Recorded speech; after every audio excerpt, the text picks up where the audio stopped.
നമ്മളിപ്പോൾ നിൽക്കുന്നത് ഭാഗ്യജാതം സീരിയലിൻ്റെ ലൊക്കേഷനിലാണ്. ഷഫ്ന മേക്കപ്പ് ചെയ്തുകൊണ്ടിരിക്കുകയാണ്. സോ കൂടുതൽ വിശേഷങ്ങൾ ഷഫ്നയോട് തന്നെ ചോദിച്ചറിയാം.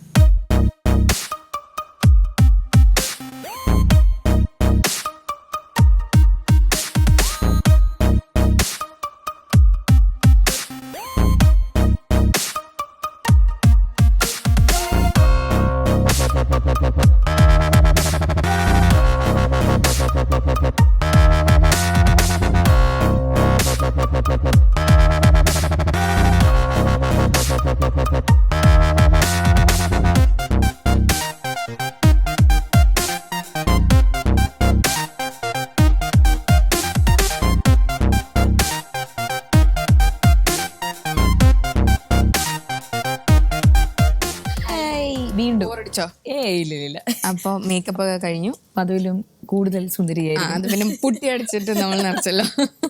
കോസ്റ്റ്യൂം ഇതാണോ? അല്ലല്ല, സാരീസിലോട്ട് എനിക്കിന്ന് കുറച്ച് ഫ്രീ ആക്കി തന്നിട്ടുണ്ട് അവര് നിങ്ങൾക്ക് വേണ്ടിട്ട്. അതാണ് ഞങ്ങളെ കൊണ്ട് അങ്ങനെയൊക്കെ കുറെ ഹെൽപ്പ്. അതെ, സത്യം. അല്ലെങ്കിൽ അയ്യോ. അപ്പൊ ഭക്ഷണം കഴിഞ്ഞിട്ട് ഡ്രസ് ചേഞ്ചും കാര്യങ്ങളൊക്കെ കഴിഞ്ഞിട്ട് ഷൂട്ട് തുടങ്ങും. ശരി.